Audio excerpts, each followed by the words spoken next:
a todos, yo soy Kai.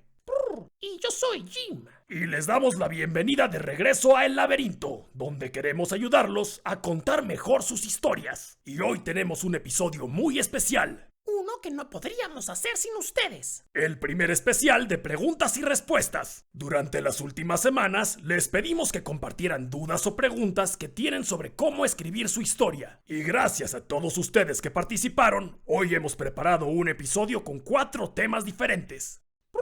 ¡Comencemos! ¿Qué elementos son los que hacen bueno a un villano tanto como personaje como en su papel? ¿Cómo escribir villanos convincentes? Por supuesto. El villano es una parte muy importante de cualquier historia. Y una de las más divertidas para escribir. Muy de acuerdo, Jim. A veces es divertido hacerle la vida imposible a nuestros protagonistas. Y en términos básicos, ese es el papel de un villano o antagonista. Claro que escribir villanos memorables no es fácil. Y cada villano depende de su propia historia.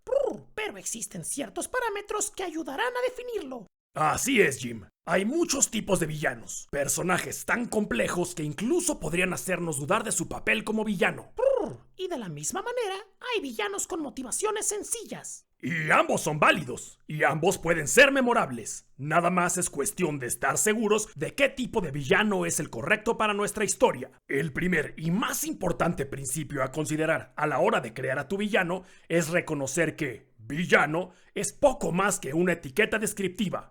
Funcionalmente, se trata de un personaje más en tu historia, y por lo mismo siempre debes tratarlo como tratarías a cualquier otro personaje principal. Al final, la única diferencia importante será que tendrá un papel opuesto o antagónico a tu protagonista. El segundo principio es una extensión del primero. Nunca hay que dejar espacio para que la audiencia cuestione la motivación de este personaje.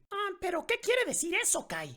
Bueno, pues lo que quiero decir es que sus motivaciones pueden ser simples o complejas, pero nunca hay que permitir que, dentro de su propio contexto, su actuar sea cuestionable. No todos los villanos necesitan una historia trágica o una personalidad compleja, pero todos necesitan una motivación clara y concreta. Asegúrate de comunicarla y tendrás las bases para un villano inolvidable. El inicio es algo que se me dificulta mucho. ¿Algún consejo para mejorar?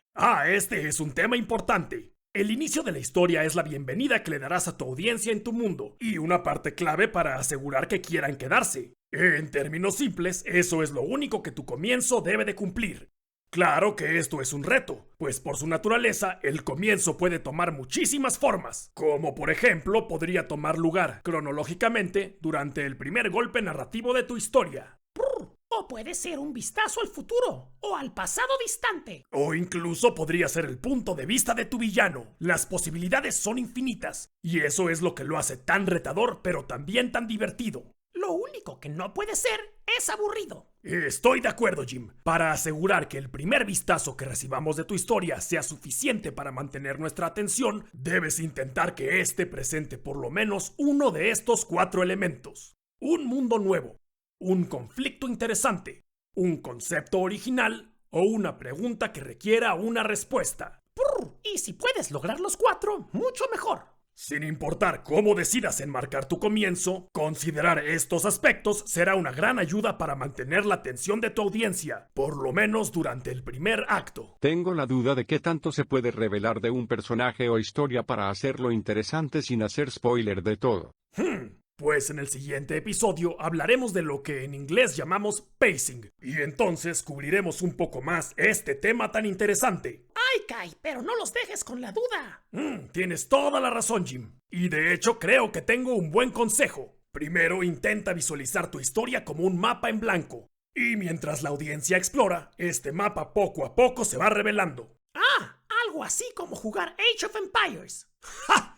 Esa es una excelente manera de visualizarlo, Jim. Entonces, el impacto de cada escena dependerá de la información que ya haya sido revelada a nuestra audiencia, de todo lo que tenga y aún necesite. ¡Ay! Como cuando necesitas oro pero no lo encuentras por ningún lado. Ok, supongo que algo así. Pero ahora, volviendo a tu historia, debes asegurarte que tu audiencia sepa lo suficiente como para conocer el contexto de cada escena, pero no demasiado para que la información más importante se pierda. Llenar tu historia de detalle es importantísimo para crear coherencia, pero nunca debe interponerse entre tu audiencia y su comprensión.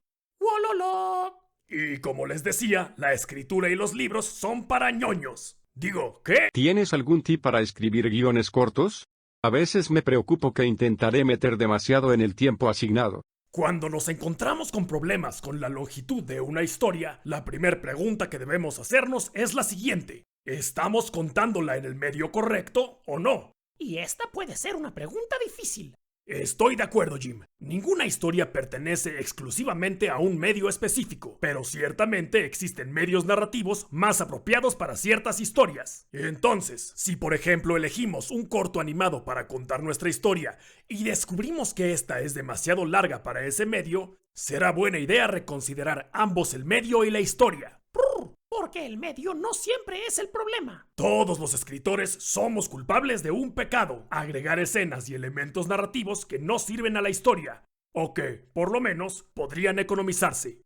No todo lo que agregamos a una historia es necesario. Es correcto. Por lo general, es difícil identificar estos elementos que sobran si no hemos terminado la historia. Pero en un formato corto será más fácil planear cada escena de principio a final. Y así podrás identificar todo lo que podrá ser eliminado o economizado. Economizar una historia es uno de los fundamentos de la reescritura, y uno que mejorará tu narrativa significativamente. La parte difícil es lograr desapegarnos de aquello que hemos escrito por el beneficio de nuestra historia. Y eso es todo por hoy.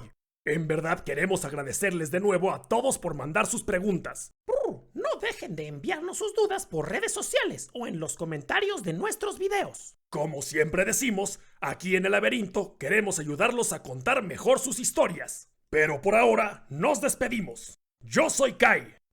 Y yo soy Jim. ¡Hasta la próxima!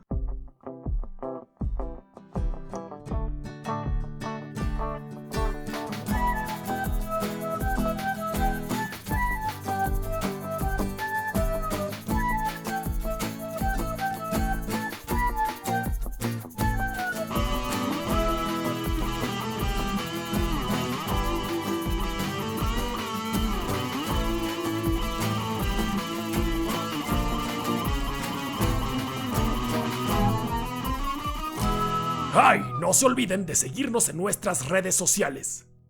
Suscríbanse y denle like.